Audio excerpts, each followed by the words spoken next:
much. Jake Sully pernah percaya bahwa perang di Pandora telah berakhir. Manusia sudah diusir. Langit kembali biru. Hutan kembali bernafas. Dan untuk pertama kalinya sejak ia meninggalkan tubuh manusianya, Jake merasa aman.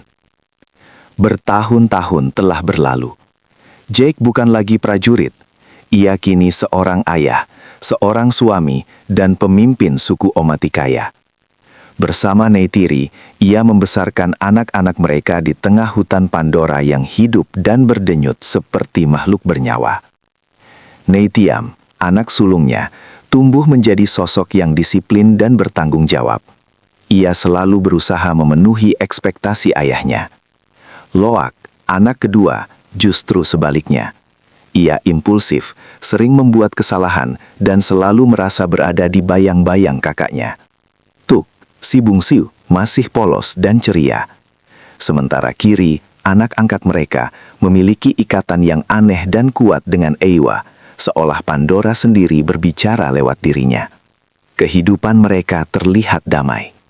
Namun Jake tahu satu hal, ketenangan di Pandora tidak pernah benar-benar abadi.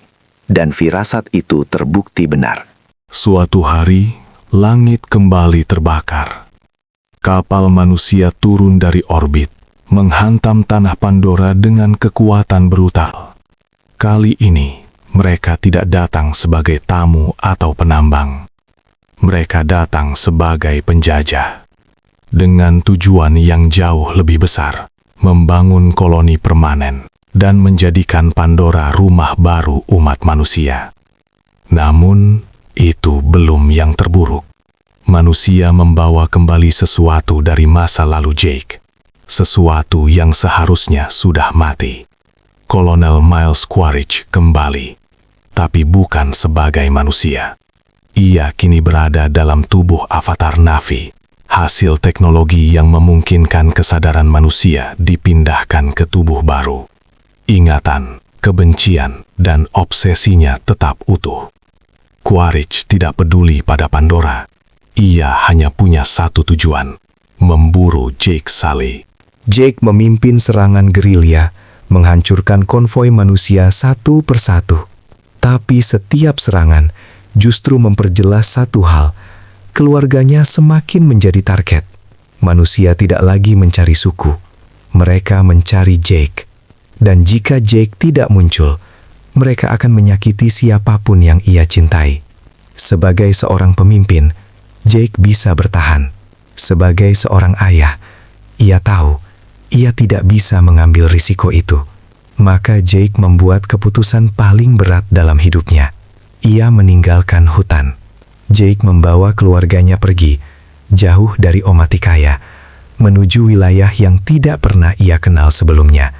Lautan Pandora, sebuah dunia asing, luas dan berbahaya.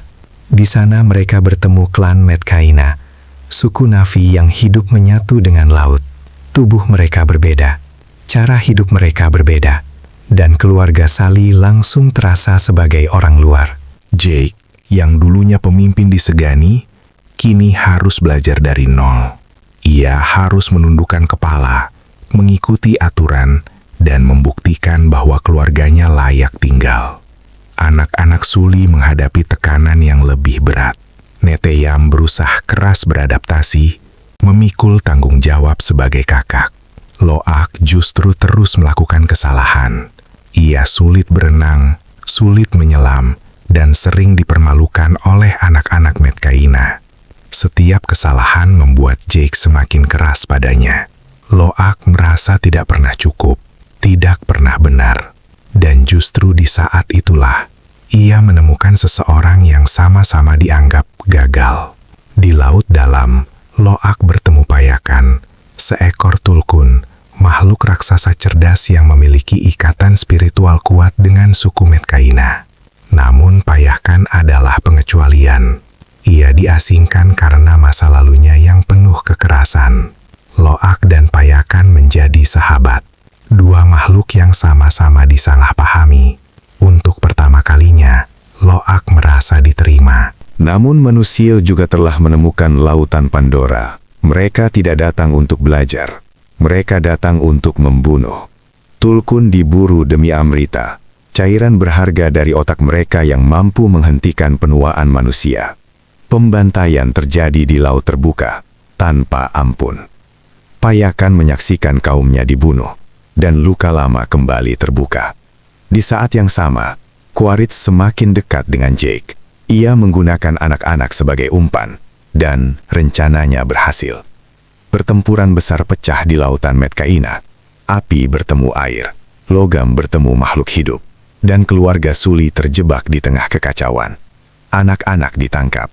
Jake dan Neytiri berjuang mati-matian untuk menyelamatkan mereka. Dalam baku tembak yang kacau, Nete yang terkena peluru.